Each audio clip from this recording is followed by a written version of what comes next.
والصلاة والسلام على سيد الأنبياء والمرسلين. أما بعد، فقد قال الله تبارك وتعالى في القرآن الكريم: أعوذ بالله من الشيطان الرجيم، بسم الله الرحمن الرحيم.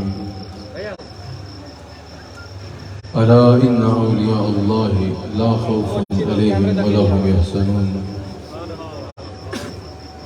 الذين آمنوا وكانوا يتقون لهم البشرى في الحياة الدنيا وفي الآخرة لا تبديل لكلمات الله ذلك هو الفوز العظيم.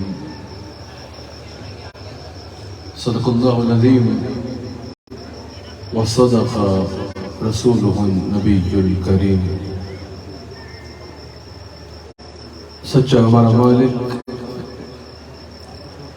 اور سچا ہمارا خالق کے سوا اس واحد یکتا کی کوئی عبادت کے لائق نہیں، اور سچے اس کے پیارے حبیب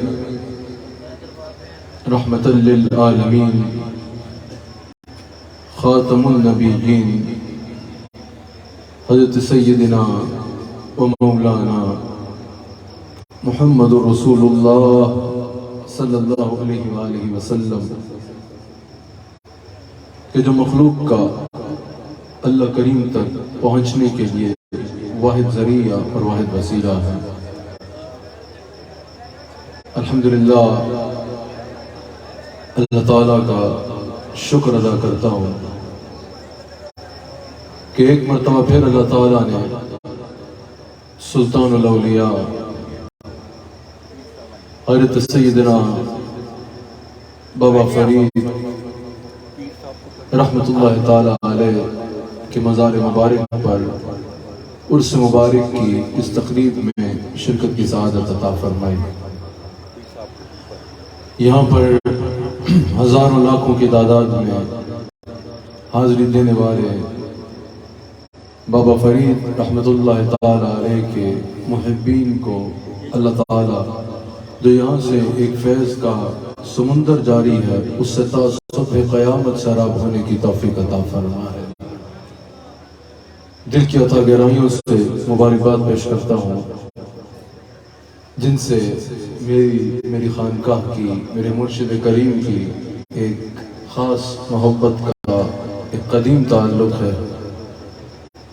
شب و روز انسانیت کی خدمت اور YQ TV کے ذریعے دین اسلام اور مسلک حق اہل سنت و جماعت کی بے مثال خدمت کرنے والی شخصیت جناب حاجی عبدالرؤف صاحب کو دل کی گہرائیوں سے مبارکباد پیش کرتا ہوں کہ جو روایات ان کے والد گرامی کی طرف سے ان کو سونپی گئی اس کو احسن انداز میں لے کے چل رہے ہیں.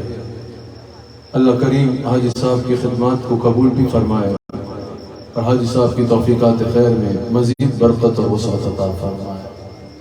ان کے معاون اور YQ TV پر مثالی خدمت سر انجام دینے والے میرے بھائی عامر فیاضی صاحب، اللہ تعالیٰ فیاضی صاحب کو بھی مزید رحمت سے نوازے اور ان کی تمام خدمات کو اپنی بارگاہ میں قبول و منظور فرمائے.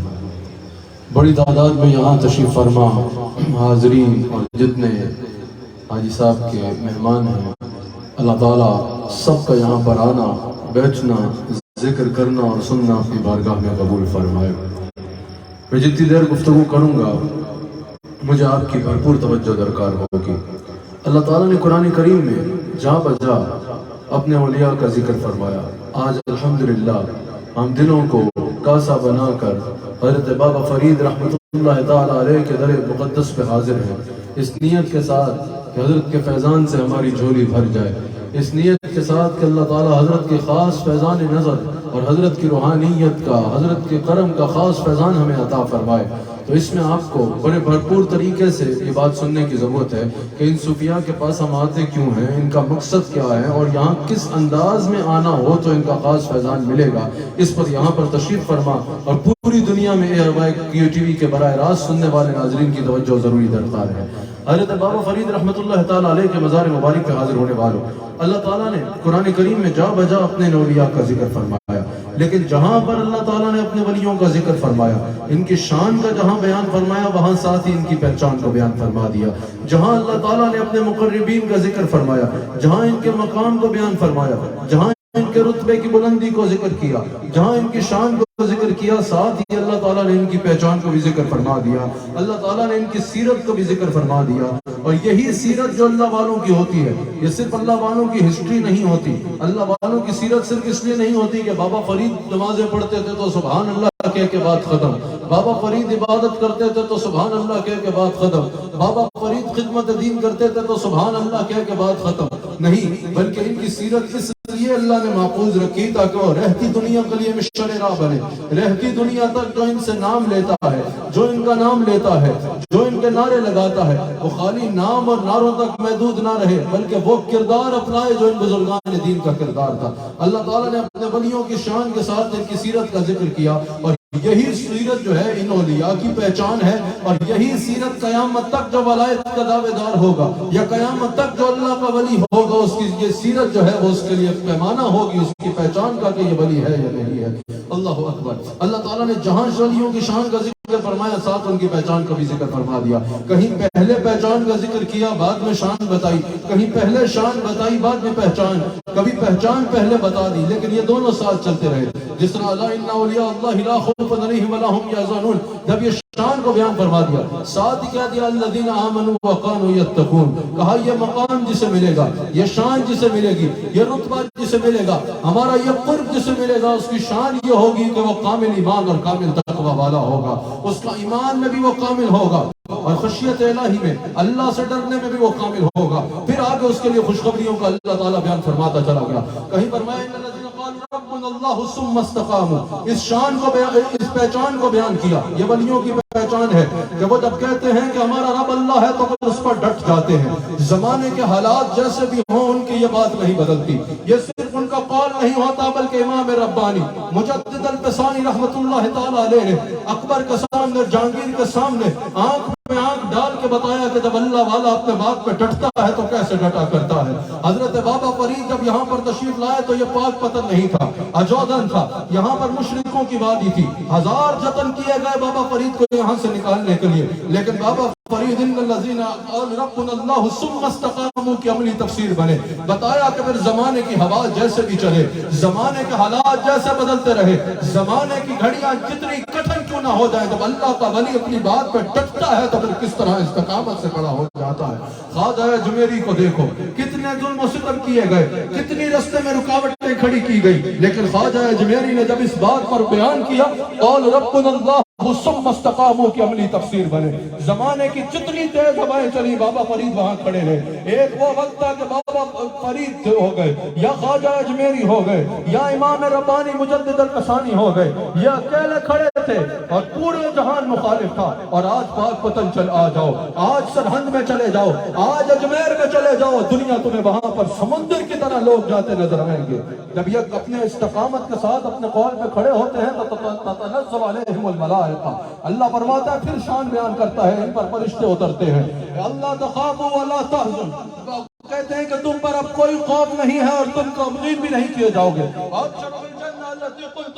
پھر اس کا جنت کی خوشخبری دیتے ہیں جس کا ان کے لیے وعدہ کیا گیا ہے۔ اور پہلے کہا تھا الا ان اولیاء اللہ، پھر اللہ فرماتا ہے نحن اولیاؤکم فی الحیات الدنیا وفی الاخرہ، پھر ان کا مقام یہ بیان کرتا ہے کہ پھر پہلے فرمایا تھا وہ میرے ولی ہیں، الا ان اولیاء اللہ، وہ اللہ کے ولی ہیں، پھر اللہ فرماتا ہے نحن اولیاؤکم فی الحیات الدنیا وفی الاخرہ، اللہ فرماتا ہے اب یہ اس مقام پہ پہنچ گیا ہے کہ میں اللہ دنیا و آخرت میں اس کا ولی بن گیا ہوں۔ اللہ اکبر۔ یہ مقام ہوتا ہے ان صوفیاء کا۔ اللہ نے کبھی صوفیاء کی شان کا ذکر فرمایا، مقام کا ذکر فرمایا، پہچان کا ذکر فرمایا، پھر اپنی تمام مخلوق کو فرمایا یا ایھا الذین آمنوا اتقوا اللہ وکونوا مع الصادقین، اے ایمان والو اللہ سے ڈرو اور ہمارے سچے بندوں کے ساتھ ہو جاؤ۔ پھر ان کی صحبت کا اللہ ذکر فرما رہا ہے اور عام لوگوں کو نہیں فرما رہا، یا ایھا الذین آمنوا، اے ایمان والو، اتقوا اللہ، تقوی اختیار کرو۔ اب یہاں پر صاحب علم شخصیات یقیناً بیٹھی ہیں، کہا کہ جو ایمان والے ہیں، جب وہ ایمان والے ہیں پھر جو صاحب تقوی ہے، اب ایمان والا آلریڈی ہے، صاحب تقوی آلریڈی ہے، اس کو اس کے باوجود حکم ہو رہا ہے کہ وہ کونوا مع الصادقین، کہا کہ اب گویا کہ اگر اس خزانے میں پہرا بٹھانا چاہتے ہو تو اللہ کا کسی کامل ولی کا دامن تھام لو، وہ تمہارے اس خزانے کی حفاظت کریں گے اور محافظ بن جائیں گے۔ اللہ اکبر۔ پھر کبھی اللہ تعالیٰ ان اولیاء کی صحبت کا حکم فرما رہا ہے، پھر کہیں صراط الذین انعمت علیہم میں ان کی اطاعت کا ذکر فرما رہا ہے۔ لیکن آج بابا فرید رحمت اللہ علیہ کے مزار مبارک پر میں نے قرآن کریم کی جس آیت پر آپ سے کلام کرنا ہے، مختصر کلام کرنا ہے، ماشاءاللہ حاجی صاحب کی یہ سرائے بھری ہوئی ہے، یہاں پر بھی آخر تک لوگ ہیں، ادھر بھی لوگ ہیں، اور پوری دنیا میں لاکھوں کی تعداد میں یقیناً QTV پہ براہ راست سننے والے حاضرین و ناظرین کی مجھے بھرپور توجہ چاہیے۔ اللہ تعالیٰ نے 3 صفات کا ذکر فرمایا اولیاء کی، جس کا میں اب یہ بیان کرتا ہوں آپ کے آگے۔ حضرت بابا فرید رحمت اللہ علیہ کے مزار میں نے آپ کے آگے بیان کرنا ہے قرآن سے کہ ان اولیاء اللہ کی سیرت کیا ہوتی ہے، ان اولیاء اللہ کی پہچان کیا ہوتی ہے، ان اولیاء اللہ کی ولایت کیا ہوتی ہے، ولی کیسے بنتا ہے، ولی کون ہوتا ہے، ولایت کسے کہتے ہیں، اولیاء کی سیرت کیا ہوتی ہے، اولیاء کی پہچان کیا ہوتی ہے، اولیاء کے اخلاق کیسے ہوتے ہیں، اولیاء کا کردار کیسے ہوتا ہے، اولیاء کے اللہ تعالیٰ نے کیسے مقام اور مرتبہ عطا فرمایا ہے۔ ہزاروں کی تعداد میں جو لوگ یہاں آتے ہیں ان کے لیے جاننا ضروری ہے، اور اللہ تعالیٰ قرآن میں اس کو بیان فرماتا جا رہا ہے، قرآن میں اللہ تعالیٰ اس کو بیان فرما رہا ہے۔ یاد رکھیے گا، اس چیز پر غور کرنا بہت ضروری ہے۔ یہاں آنے والے اور پوری دنیا میں بابا فرید اور اولیاء سے محبت کرنے والوں، ان اولیاء اللہ کا اصل مقصد سننا تمہارے لیے ضروری ہے۔ صرف شان اور کرامتیں سن کے نعرے نہیں لگانا، بلکہ تمہیں یہ سننا ہے کہ ان اولیاء کا کردار کیا تھا، ان اولیاء کا مقصد حیات کیا تھا۔ خالی کرامتیں سن کے نعرے نہیں لگانے، خالی منقبت سن کے جھوم جھوم کے واہ کر کے ویلے نہیں کرنی، بلکہ ان کا اصل مقصد یہ ہے کہ ان کی مقصد حیات کو سمجھا جائے، ان اولیاء کی تعلیمات کی طرف غور کیا جائے۔ میں آپ سے سوال کرتا ہوں، الحمدللہ ہزاروں کی تعداد میں لوگ بابا فرید کے مزار پر آ رہے ہیں، کتنے لوگ ایسے ہوں گے جن کو بابا فرید کی تعلیمات کے بارے میں پتا ہوگا؟ کتنے لوگ ایسے ہیں جن کو آپ روکو اور بتاؤ کہ بتاؤ بابا فرید کی تعلیمات کیا ہے، بابا فرید کے کچھ 4 اقوال سنا دو محبت الہی کے بارے میں، بابا فرید کے کچھ 4 اقوال سنا دو کہ زندگی کیسے گزارنی ہے، بابا فرید کی کچھ 4 باتیں بتا دو کہ انہوں نے اپنے سے محبت کرنے والے کو زندگی گزارنے کا کیا درس دیا ہے۔ آپ مجھے بتائیے، اگر ہزاروں لوگوں میں سے کتنے ہیں جن کو روک کے پوچھا جائے کہ بتاؤ بابا فرید عبادت کیسے کرتے تھے، بتاؤ بابا فرید تعلیمات کیا دیتے تھے، بتاؤ جب بابا فرید اپنے مریدین میں بیٹھتے تھے تو درس کیا دیتے تھے، اگر کوئی ان میں سے 4 باتیں بھی نہ بتا سکے، بابا فرید کی اخلاقیات کیسی تھی، بابا فرید کا علم کیا تھا، بابا فرید کی کتابوں میں باتیں کیا لکھی ہیں، کس کتاب سے بابا فرید کے اقوال پڑھتے ہو، کس طرح بابا فرید نے زندگی گزارنے کے طریقے اور سلیقے سکھائے ہیں، اگر اس میں سے ایک بات بھی نہ آتی ہو اور خالی حق فرید یا فرید کہہ کے چلے جاؤ تو سمجھتے ہو کہ کما حق کو تمہیں فیضان ملے گا۔ مزار پہ آنے کی برکت اپنی جگہ صاحب ایمان کے لیے، لیکن کما حق کو فیضان نہیں ملے گا جب تک زندگی گزارنے کا طریقہ ویسے نہیں کرتے جیسا بابا فرید بتان کے گئے ہیں۔ بتاؤ حضرت داتا علی حجویری سلطان الاولیاء حضرت داتا علی حجویری رضی اللہ تعالیٰ عنہ کے مزار پر ہزاروں نہیں لاکھوں لوگ جاتے ہیں، لیکن کتنے لوگ ہیں جنہوں نے کشف المعجوب کا مطالعہ کیا ہوگا، کتنے لوگ ہیں جنہوں نے کشف المعجوب سے 4 سطریں بھی یاد کی ہوں گی، کتنے لوگ ہیں جو بابا حضرت داتا علی حجویری کے مزار میں جاتے ہوئے واپسی پہ جہاں پھول لے کے آتے ہیں، لنگر لے کے آتے ہیں، وہاں کشف المعجوب بھی لے کے آتے ہوں گے، کتنے لوگ ہیں جن کو پتا ہوگا بابا فرید نے زندگی گزارنے کے کیا طریقے اور سلیقے سکھائے ہیں۔ اگر تو داتا صاحب نے زندگی گزارنے کے کیا طریقے سکھائے ہیں، اگر تمہیں داتا صاحب کے مزار پہ جاتے زندگی گزر گئی لیکن داتا صاحب کی ایک بات بھی نہیں پتا کہ انہوں نے زندگی گزارنے کا کیسا طریقہ بتایا، بابا فرید کے مزار پہ ہر سال آتے ہو لیکن ایک بات بھی نہیں پتا کہ بابا فرید نے زندگی گزارنے کے کیا طریقے اور سلیقے سکھائے ہیں، اللہ کی بندگی کے کیا طریقے اور سلیقے سکھائے ہیں، تو پھر یہ یاد رکھنا کما حق ہو تمہیں فیضان نہیں مل سکتا۔ ان اولیاء نے زندگی اس لیے نہیں گزاری کہ پھر بعد میں قیامت تک بس لوگ مزار پہ آ کے حاضری دے کے جاتے رہے، ان اولیاء کا مقصد حیات یہ نہیں تھا کہ ہر سال لوگ آئیں چادر چڑھا کے چلے جائیں اور قرض پورا ہو گیا، حق ادا ہو گیا، ان اولیاء کا مقصد یہ تھا کہ ان کی تعلیمات کو پڑھا جائے۔ ان اولیاء کا مقصد یہ تھا کہ جس طرح انہوں نے اللہ کی بندگی کی اس طرح ان کا ماننے والا اللہ کی بندگی کرے۔ جو انہوں نے علم دین کی شمع روشن کی اس کو ان کی کتابوں سے پڑھے۔ جو انہوں نے راہ سلوک پہ چلنے کے طریقے سکھائے اس تصوف پہ چلنے کے طریقوں کو بندہ ان کی کتابوں سے پڑھے، پھر عمل کرے، پھر مزار پہ آئے اور عمل کرنے کی نیت سے جائے، پھر مزار پہ آئے اور عمل کرنے کی نیت سے لے کے جائے۔ یاد رکھنا تصوف کے بارے میں بڑے مہات القطب میں تصوف کی موجود ہے کہ تصوف کچھ کہنے کا نہیں، تصوف کچھ کرنے کا نام ہے۔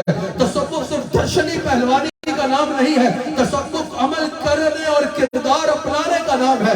اگر چاہتے ہو بابا فرید کا فیضان ملے، اگر چاہتے ہو خواجہ اجمیری کا فیضان ملے، اگر چاہتے ہو مجدد الفسانی کا فیضان ملے، اگر چاہتے ہو غوث اعظم کا فیضان ملے، اگر ان بزرگان دین کا فیضان چاہتے ہو تو خالی نعرے لگانے سے نہیں ہوگا۔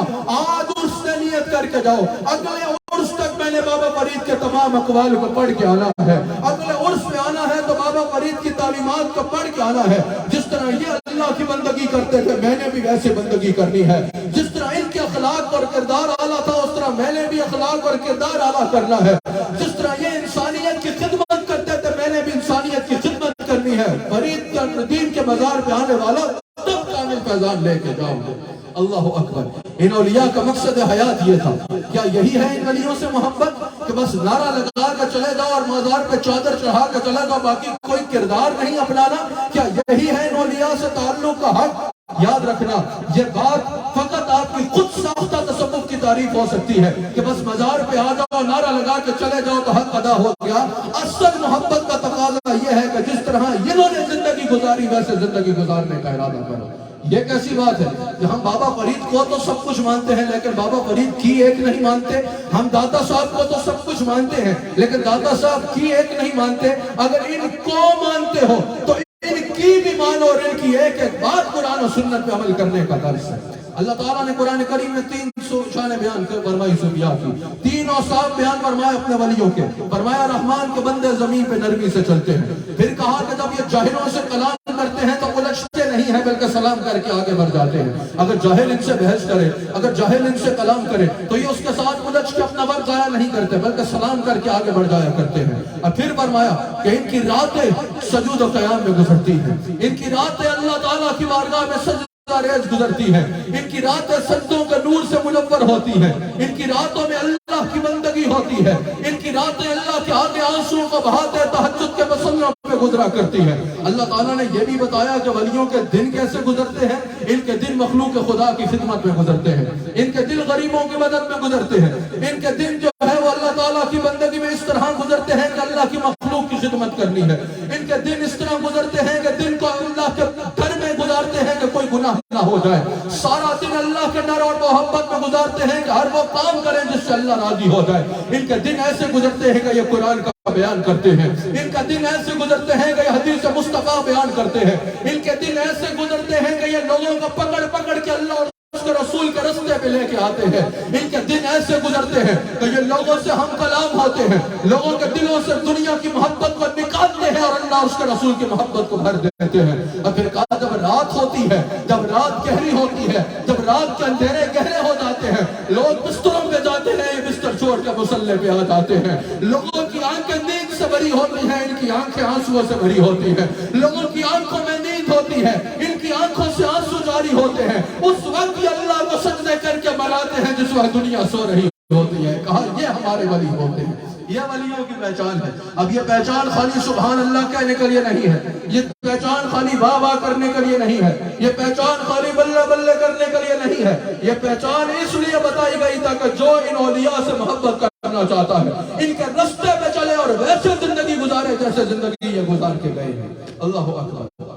اللہ نے پہلے فرمایا اس میں کہ ولی حقوق العباد میں کامل ہوتا ہے اور حقوق اللہ میں بھی کامل ہوتا ہے، اور اس سے جو سب سے مین بات سمجھ آتی ہے، جو سب سے مین نکتہ اس سے سمجھ آتا ہے وہ یہ ہے کہ اولیاء اللہ جو ہیں وہ حقوق اللہ میں بھی کامل ہوتے ہیں اور حقوق العباد میں بھی کامل ہوتے ہیں۔ جیسے اللہ کی بندگی کرتے ہیں، اللہ کی رضا کے لیے اللہ کی مخلوق سے بھی تعلق اچھا رکھتے ہیں، اللہ کی مخلوق کی خدمت میں مصروف رہتے ہیں۔ حاجی عبدالرؤف صاحب نے ہمارے خواجہ غریب نواز کے نام پہ جو اپنا وہ بنایا ہے، ویلفیئر ٹرسٹ بنایا ہے، یہ ایک بڑا اچھا اقدام ہے۔ یہ بتا رہے ہیں کہ اولیاء اللہ جہاں لوگوں کو اللہ کی محبت سے مرتے ہیں، وہیں غرباء اور مساکین کی مدد کا پیغام اولیاء کا جو ہے وہ اہم ترین پیغام ہوتا ہے۔ صاحب اور حضرت بابا فرید رحمت اللہ علیہ سے کسی نے پوچھا اللہ کو راضی کیسے کرو؟ کہا بھوکوں کو کھانا کھلا دو، جن کو دنیا میں دکھ ہے تم ان کا دکھ دور کرو، اللہ تمہارے دکھ دور کر دے گا۔ بابا فرید فرماتے ہیں دنیا میں پریشان ہر لوگوں کی پریشانیوں کو دور کرو، اللہ تمہاری پریشانیوں کو دور کر دے گا۔ دنیا میں غم زدہ لوگ ڈھونڈو اور ان کو خوش کرو، اللہ دنیا و آخرت میں تمہیں خوش کر ڈالے گا۔ ان کے خلوتیں جو ہیں وہ عبادت میں ہوتی ہیں، اللہ کے ولیوں کی قرآن بتا رہا ہے خلوتیں عبادت میں ہوتی ہیں، اور جلوتیں جو ہیں وہ اللہ کی اطاعت میں مصروف ہوتے ہیں، جلوتوں میں اللہ تعالیٰ کی اطاعت میں مصروف ہوتے ہیں۔ مجھے آپ کی بھرپور توجہ چاہیے اپنی گفتگو میں، نہ میں نے نعرہ لگوانا ہے، نہ مجھے آپ کا ایسا چاہیے کہ ہاتھ کو اٹھا لیجئے۔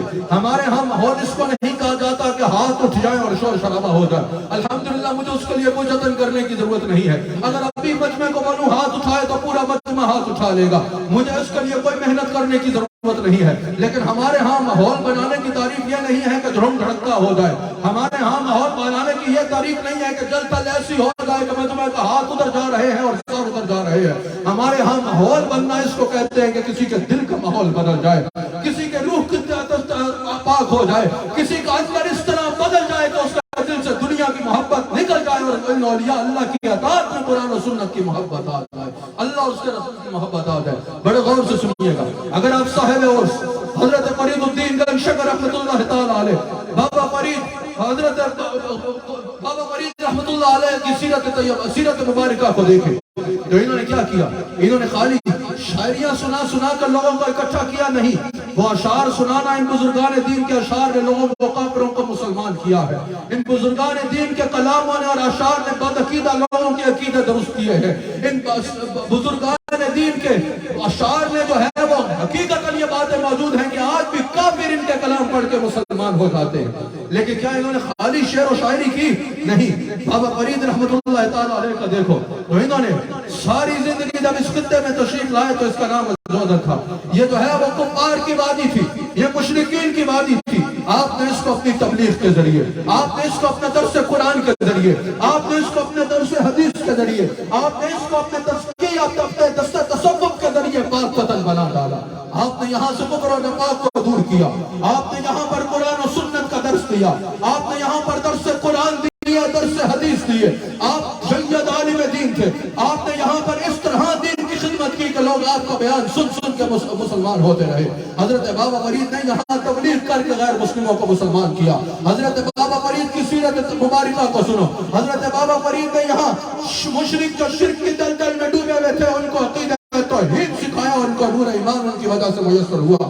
حضرت بابا فرید نے یہاں لوگوں کو داخل اسلام کیا، یہاں جہالت اور گمراہی پھیلی ہوئی تھی، حضرت بابا فرید نے یہاں علم دین کی شمع کو روشن کیا۔ حضرت بابا فرید نے جیسے میں نے بتایا صرف شاعری نہیں کی، شاعری پڑھو آپ کی ضرور پڑھو، شاعری سنو آپ کی ضرور سنو، لیکن آپ کی یہ خدمات کون سنے گا اور ان کو کون اپنائے گا؟ یہ سننا تم پر لازم ہے اور تمہارا ان پر عمل کرنا لازم ہے۔ حضرت بابا فرید، میں نقشبندی ہوں، میں مجددی ہوں، میں حضرت خواجہ عبد الکریم کا مرید ہوں، میں امام ربانی مجدد القسانی کا مرید ہوں۔ یہاں یقیناً حضرت خواجہ عبد الکریم کے سلسلے کے لوگ بیٹھے ہوں گے، ایک بار ہاتھ اٹھا کے بتاؤ اگر کوئی بیٹھے ہوئے ہیں تو۔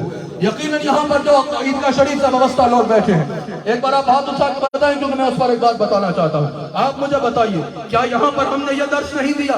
نیچے کیجئے، کیا سلسلے کی تعلیمات کی بنیادی تعلیم یہ نہیں ہے کہ جہاں پر بھی یہ نہیں کہ کوئی کسی اور سلسلے کا ہے، جہاں سے بھی قرآن و سنت کا درس ملے اس کو معتبر سمجھا جائے، جہاں سے بھی تقویٰ کا درس ملے اس کو معتبر سمجھا جائے، اور جہاں سے بھی شریعت کا درس ملے اس کو معتبر سمجھا جائے۔ یہ سلسلے کوئی مختلف رستے نہیں ہیں، یہ مختلف رستے ہیں، منزل سب کی ایک ہے، گنبد خضرا ہے، کوئی قادری ہے، کوئی نقشبندی ہے، کوئی مجددی نقشبندی ہے، کوئی چشتی ہے، کوئی صابری ہے، جو بھی کسی سلسلہ حق پر ہے، رستے مختلف ضرور ہو سکتے ہیں، منزل سب کی ایک ہے، وہ مدینہ منورہ اور گنبد خضرا ہے۔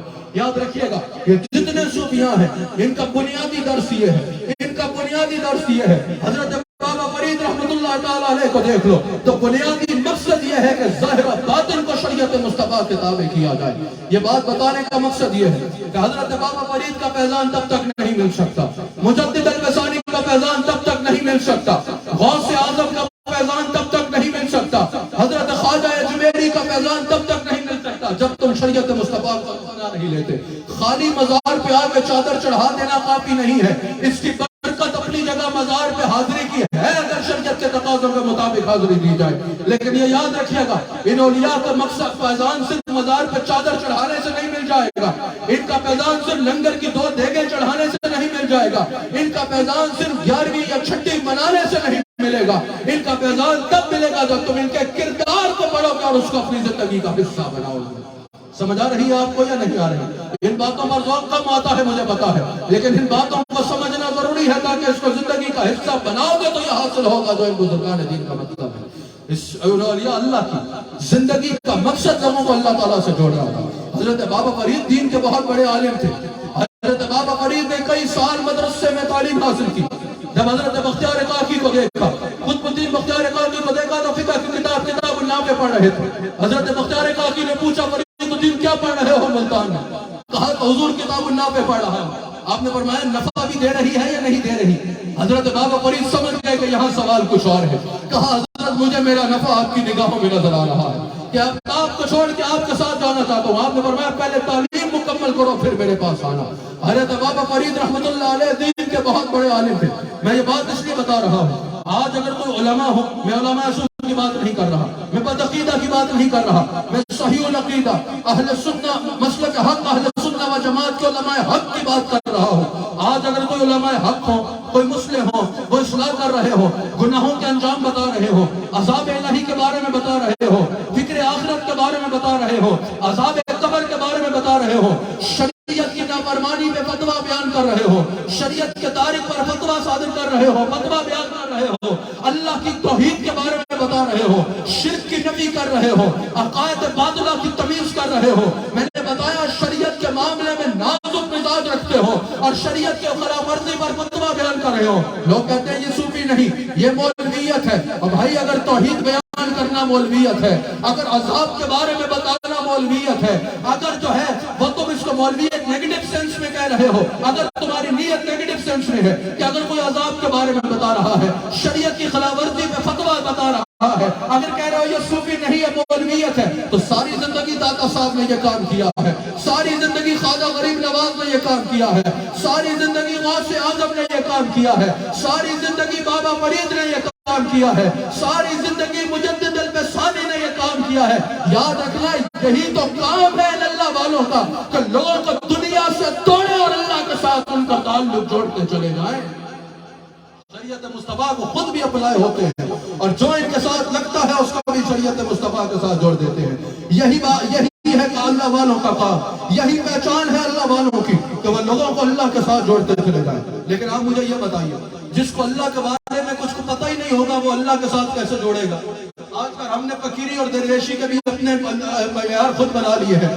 جو کوئی کام کر کے دکھاتے ہم کہتے ہیں یہ بہت بڑا ولی ہے, جو کوئی دنیاوی غرض دور کر کے دکھاتے ہم کہتے ہیں یہ بہت بڑا ولی ہے, جو کوئی دنیاوی مرض دور کر کے دکھاتے ہم کہتے ہیں اس سے بڑا ولی تو کوئی ہو نہیں سکتا, جو کوئی مریدوں کا حلقہ بہت بڑا رکھتا ہو ہم کہتے ہیں مرید بہت زیادہ ہے, رش بہت زیادہ ہے, اس لیے اس کا مطلب اس سے کامل ولی دنیا میں کوئی نہیں ہوگا.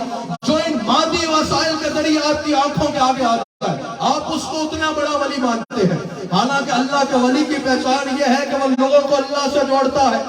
جب داتا صاحب سے پوچھا گیا تصوف کیا ہے, صوفی کون ہے, آپ نے فرمایا تصوف جبہ و دستار کا نام نہیں ہے, تصوف علوم ظاہر میں سے کسی خاص ڈگری کا نام ہی نہیں ہے, تصوف خاص اوراد میں سے کسی ورد وظیفے کا نام بھی نہیں ہے, تصوف کسی خاص وضع قضا کا نام بھی نہیں ہے. پوچھنے والوں نے پوچھا حضرت علی حجویری یہ بتائیے پھر تصوف ہے کیا؟ آپ نے فرمایا صوفی وہ ہے جو رہے مخلوق میں اپنے دل میں بھی صرف اللہ کو بسائے ہو اور جو اس کے ساتھ بیٹھے وہ اس کے دل کو اللہ سے جوڑ ڈالے.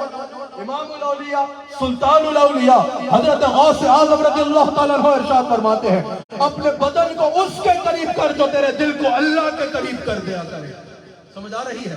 ولی وہ ہوتا ہے جو لوگوں کو اللہ کے قریب کر دے۔ اب جس کو اللہ کے دین کے بارے میں کچھ پتہ ہی نہیں، جس کو یہی نہیں پتا کہ عقیدہ توحید کیا ہے، جس کو یہی نہیں پتا کہ عقیدہ توحید کے تقاضے کیا ہے، ذرا کبھی پیر و مرشد سے جہاں یہ سوال کرتے ہو کہ حضور کوئی دعا کر دے، جہاں پیر و مرشد سے یہ سوال کرتے ہو کہ حضور دم کر دے، وہاں کبھی پیر و مرشد سے یہ بھی کہا کرو نا کہ عقیدہ توحید بتا دے، عقیدہ توحید سکھا دے، عقیدہ توحید کے تقاضے سکھا دے، عقیدہ توحید کیا ہے یہ بتا دے۔ جس کو عقیدہ توحید کا ہی نہیں پتا وہ اللہ کے ساتھ تمہیں کیسے جوڑے گا؟ جس کو خود اللہ کے بارے میں نہیں پتا وہ اللہ کے ساتھ جوڑے گا کیا؟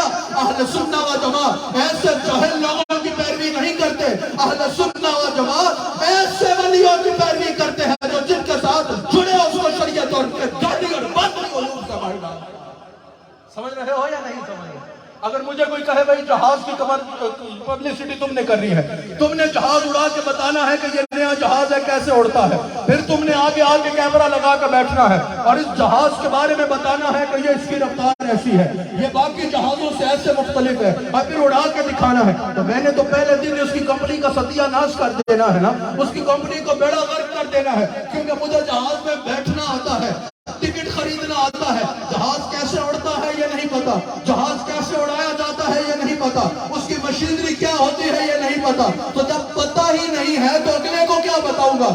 اسی طرح جس کو اللہ کے بارے میں خود کچھ نہیں پتا، جس کو خود اللہ کی معرفت نہیں ہے، جس کو عقیدہ توحید کے بنیادی تقاضے نہیں پتا، وہ تمہیں اللہ کے ساتھ جوڑے گا نہیں۔ اللہ کے ساتھ جوڑنے والا ولی وہ ہے جو اللہ کے دین کا مطالعہ کرے اور پھر لوگوں کے دلوں میں بسائے۔ سمجھ آگئی؟ کیا ولایت صرف درشن کا نام ہے کہ اور درشن کرو حضرت کے اور چلے جاؤ؟ نہیں، اللہ کا ولی وہ ہے کہ جس کو دیکھو تو اللہ یاد آ جاؤ، اور جس کی گفتگو سنو تو نیکیوں کا اضافہ ہو، اور جس کا عمل دیکھو تو تمہیں آخرت کی یاد آنے لگ پڑے۔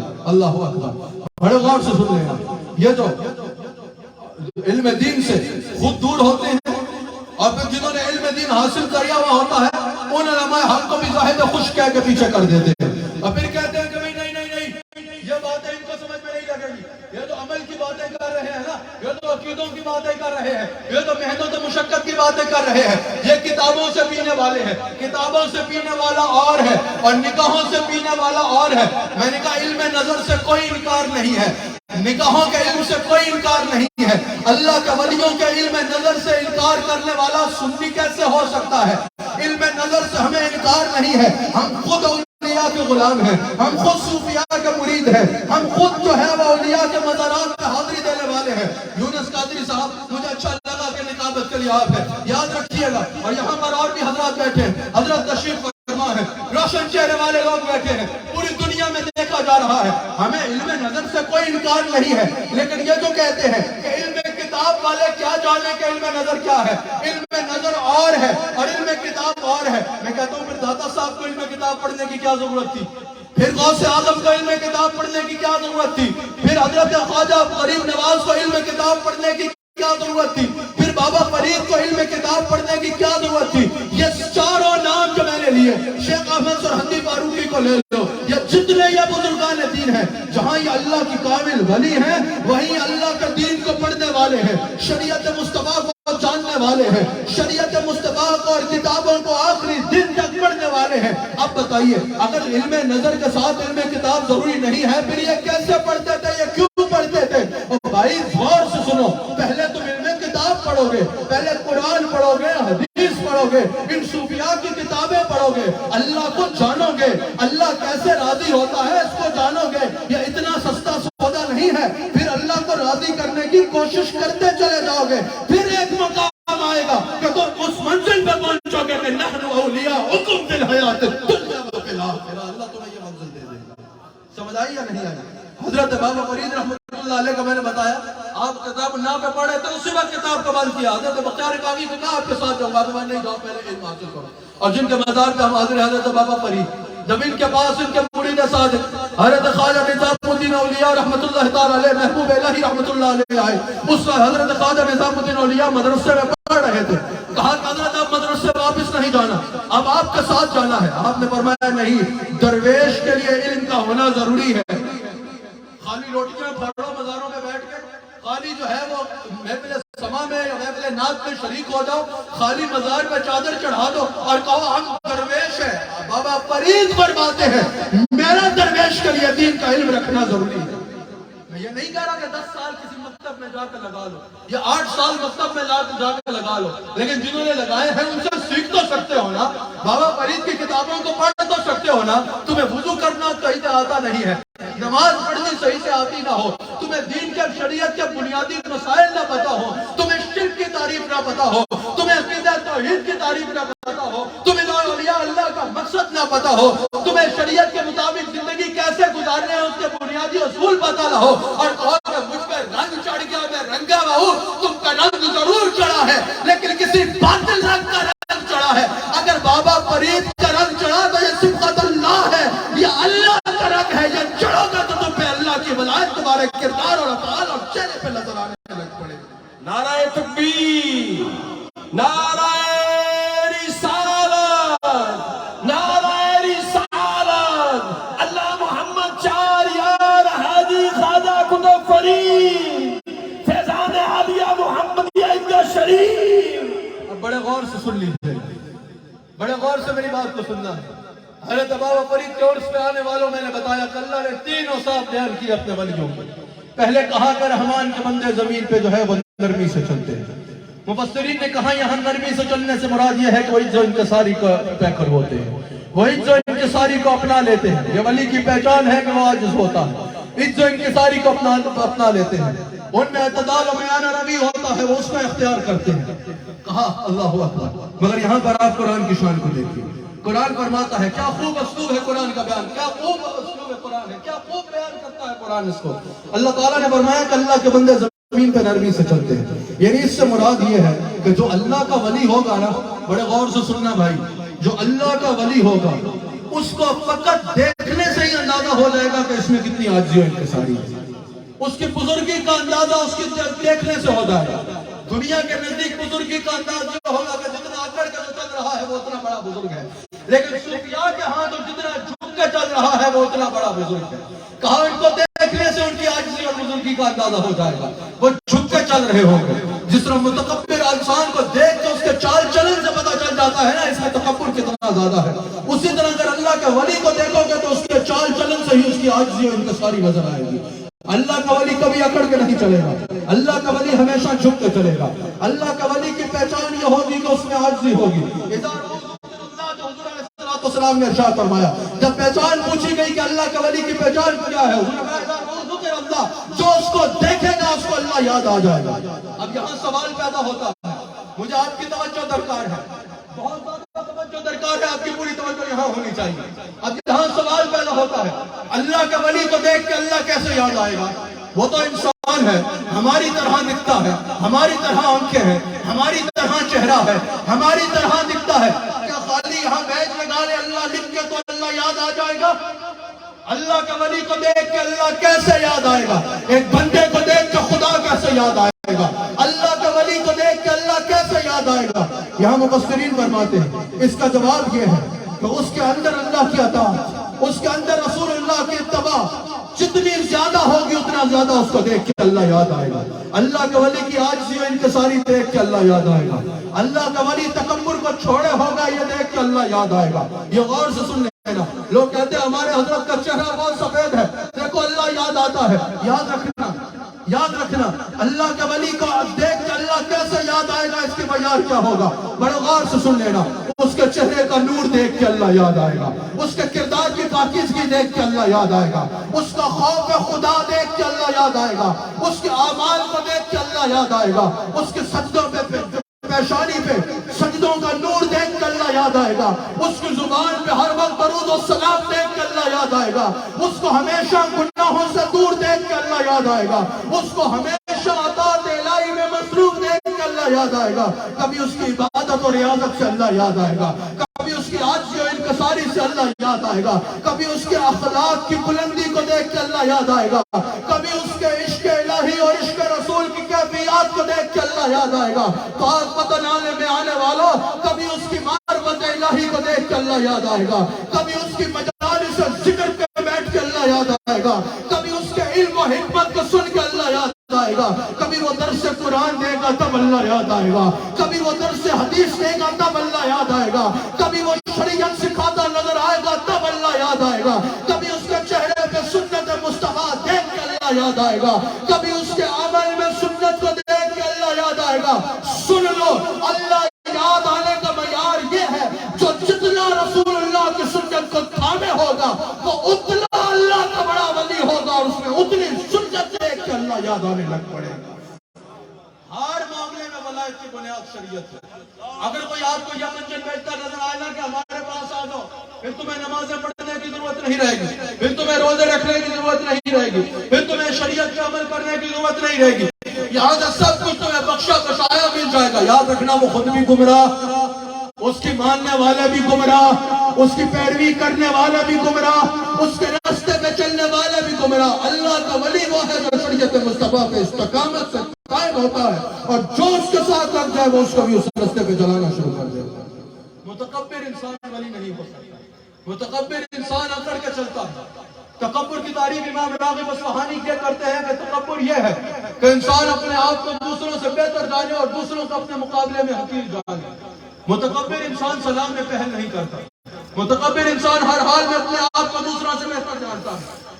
محدثین یہاں حدیث نقل کرتے ہیں صحیح مسلم کی، حضور علیہ السلام نے ارشاد فرمایا کہ تکبر جو ہے وہ حق کو جھٹلانے کا نام ہے، اور اپنے آپ کے مقابلے میں لوگوں کو حقیر جاننے کا نام ہے۔ کہا جب کوئی مسلم ہے، جب وہ جانتا ہے کہ حق یہ ہے کہ اللہ سب سے بڑا ہے، جب وہ جانتا ہے کہ اللہ ہی متکبر ہے، جب وہ یہ جانتا ہے کہ تکبر کرنا، متکبر ہونا یہ صرف اللہ کی شان ہے، پھر جب وہ خود تکبر کرے گا تو وہ حق کو جھٹلا رہا ہے۔ سمجھ آ رہی ہے آپ کو؟ تو کہا کہ تکبر حق کو جھٹلانے کا نام ہے، کبھی تکبر نہ کرنا۔ حضور علیہ السلام ارشاد فرماتے ہیں، ترمذی کی حدیث ہے اور یہ تصوف کا بنیادی درس ہے، میرے آقا نے، میرے ہادی اور رہنما، میرے مرشد گرامی حضرت امام ربانی مجدد القسانی شیخ احمد سرہندی فاروقی نقشبندی رحمت اللہ تعالی علیہ ارشاد فرماتے ہیں، وہ فرماتے ہیں کہ کوئی کتنی بڑی سے بڑی عبادت بھی کرنا، اللہ کا قرب نہیں پا سکتا جب تک روحانی امراض میں مبتلا ہے۔ جب تک اس کو کوئی روحانی بیماری ہوگی نا، بڑی سے بڑی عبادت کر لیتا ہے، مجدد القسانی کہتے ہیں وہ اللہ کے قریب نہیں پہنچ سکتا جب تک وہ روحانی بیماری کا علاج نہیں کر لیتا۔ اور امام ربانی فرماتے ہیں، مجدد القسانی فرماتے ہیں کہ روحانی امراض کا سب سے بہترین حل یہ ہے کہ انسان عاجزی اختیار کرے۔ انسان عاجزی اختیار کرے گا، اس کی روحانی بیماریاں دور ہونا شروع ہو جائیں گی۔ اللہ اکبر۔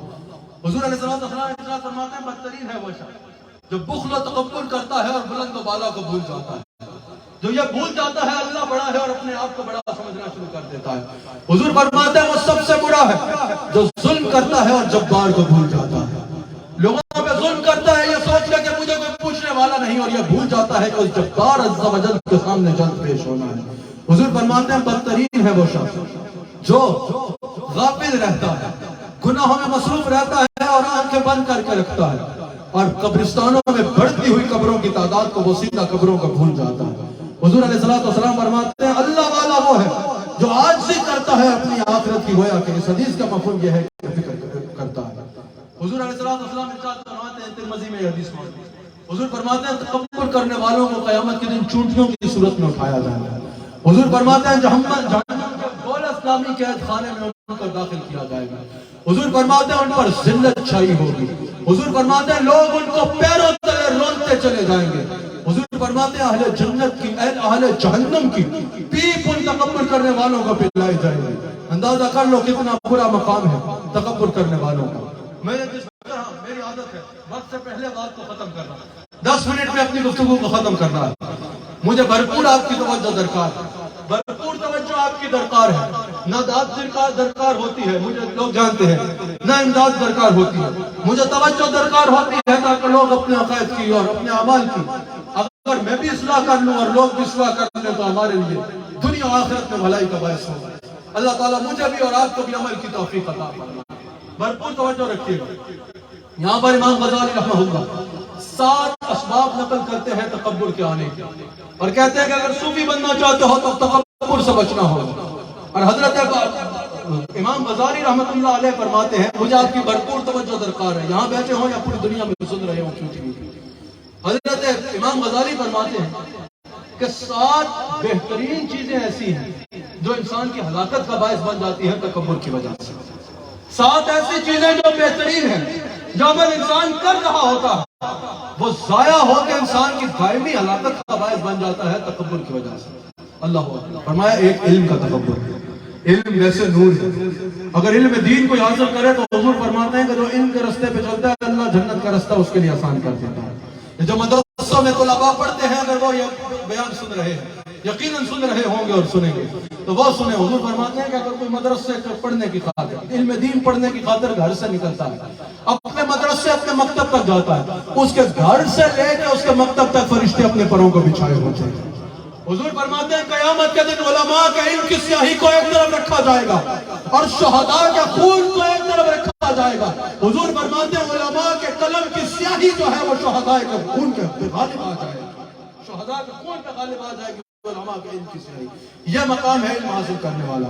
لیکن اگر اسی علم میں تکبر آ جائے تو حضور فرماتے ہیں معجم الکبیر میں یہ حدیث موجود ہے. حضور فرماتے ہیں علم کی آفت تکبر ہے. اگر علم عاجزی میں پڑھو گے تو وہ نور بن جائے گا. العلماء ورثۃ الانبیاء، علماء کو انبیاء کا وارث بنا دے گا. لیکن اگر اسی علم کو پڑھ کر تکبر آ گیا تو وہ تمہاری دائمی ہلاکت کا باعث بن جائے گا. علم کی وجہ سے تکبر نہ آئے. حضرت فاروق اعظم فرماتے ہیں لوگوں متکبر عالم نہ بننا کہ تمہارا علم تمہاری جہالت کے برابر ہو جائے. آپ فرماتے ہیں اس علم کی اچھی جہالت ہے جو علم تمہیں تکبر میں مبتلا کر دے یا متکبر بنا دے. حضرت حذیفہ رضی اللہ تعالیٰ عنہ بیان العلوم میں نقل کرتے ہیں امام غزالی. حضرت حذیفہ نے ایک دفعہ نماز پڑھائی، سلام پڑھا، کہا لوگوں اگلی نماز سے کوئی اور امام ڈھونڈ لو. کہا حضرت یہاں آپ سے بہتر امام کون ہو سکتا؟ آپ نے فرمایا نہیں، میں امامت نہیں کرانا چاہتا، کہیں ایسا نہ ہو کہ میرے دل میں یہ خیال آ جائے کہ میں یہاں سب سے بہتر ہوں اس لیے مصلی امامت پہ کھڑا کیا گیا ہے. جو جتنا علم پڑھتا جائے گا اس میں اتنی عاجزی آتی چلی جائے گی. یاد رکھنا علم جو ہے وہ انسان کو ہمیشہ عاجزی کی طرف لے کے جاتا ہے. پھر عبادت کا تکبر، اعمال کا تکبر. شیطان نے بھی جو تکبر کیا وہ حسب پہ اور عبادت پہ تکبر تھا نا، وہ اس کا مروا گیا. عبادت کا تکبر انسان کو مروا دیتا ہے. مسلم میں حدیث موجود ہے، حضور فرماتے ہیں اگر تم کسی کو کہتے سنو کہ لوگ برباد ہو گئے، لوگ ہلاک ہو گئے، تو سمجھ جاؤ اصل میں برباد وہ خود ہوا ہے کیونکہ وہ اپنے آپ کو بہتر جان رہا ہے اور لوگوں کو حقیر جان رہا ہے. عبادت کا تکبر عبادت کو ضائع کر دیتا ہے. اچھا کتنی سمجھنے والی بات ہے. اگر کوئی شخص عبادت کرتا ہو اور اس کی عبادت کو دیکھ کر کوئی اس سے محبت کرے تو وہ جنتی ہو جائے گا جو اللہ کی عبادت کرنے والے سے پیار کر رہا ہے. آپ سمجھ رہے ہیں؟ یہ بڑا سمجھنے والی بات ہے. اگر کوئی روزانہ ساری رات سجدے میں گزار دیتا ہے اور کوئی دیکھتا ہے کہ یہ اگر علامہ فیصل ساری رات سجدے کرتے ہیں اور میں دیکھوں کہ علامہ فیصل ساری رات سجدے میں گزار دیتے ہیں، یہ دیکھ کے میں علامہ فیصل سے محبت کرنے لگ پڑوں، اللہ مجھے بھی جنتی بنا دے گا. اور اس کے بعد علامہ فیصل، چلو ان کے بارے میں ایسا گمان نہیں ہے، یہ مثال میں واپس لیتا ہوں، اس کے بعد وہ سجدے کرنے والا ساجد اگر اپنے سجدوں کی وجہ سے تکبر میں مبتلا ہو جائے، محبت کرنے والا جنت میں چلا جائے گا اور تکبر کرنے والا جس کی وجہ سے یہ جنت میں جا رہا ہے اس کا عمل ضائع ہو جائے گا. کبھی عبادت میں تکبر نہ. ایک ذکر کیا نا کہ ایک عالم تھا، ایک عبادت گزار تھا. اس کو امام ابن حجر نے بھی نقل کیا اور امام غزالی بھی نقل کرتے ہیں کہ ایک عبادت گزار انسان تھا، اس کے پاس ایک گناہگار آ کے بیٹھ گیا اس نیت سے کہ اس کی وجہ سے میری بھی بخشش ہو جائے. اس عبادت گزار نے جب گناہگار کو پاس بیٹھے دیکھا تو کہا کہ اٹھ کے دور ہو جا میرے سے، کہیں تیرے گناہوں کی وجہ سے میری عبادتیں ضائع نہ ہو جائیں. اللہ تعالیٰ نے اس وقت کے نبی کو وحی فرمائی. امام غزالی بھی نقل کرتا اور امام ابن حجر نے بھی نقل کیا کہ ان دونوں بندوں کو پیغام دیں، نیکوکار کو پیغام دیں کہ میں نے اس کے عمل کو ضائع کر دیا اور اس گناہگار کو پیغام دیں کہ میں نے اس کے گناہوں کو ختم کر دیا. دونوں نئے سرے سے اپنا عمل شروع کر لو. کہا اس کی وجہ کیا ہے؟ کہا اس کی وجہ یہ ہے کہ وہ میری بخشش کی تلاش میں نکلا، اس وجہ سے میں نے اس کے سارے گناہوں کو معاف کر دیا، اور اس نے اپنی عبادت میں تکبر کیا، اس وجہ سے میں نے اس کے تمام اعمال کو ضائع کر دیا. یہ اتنا حساس معاملہ ہے. پھر امام غزالی کہتے ہیں حسن و جمال کی وجہ سے تکبر انسان کو ہلاکت میں ڈالتا ہے. مال کی وجہ سے تکبر، طاقت کی وجہ سے تکبر، دوست احباب کی وجہ سے تکبر، عمل کی وجہ سے تکبر، یہ سب انسان کو دائمی ہلاکت میں ڈال دیتا ہے. میں نے آخری 8 منٹ اپنی گفتگو کے اختتام کرنے ہیں. مجھے بھرپور اس بات پر بھی توجہ درکار ہے. حضرت امام اہل سنت امام احمد رضا خان بریلوی رحمۃ اللہ تعالیٰ علیہ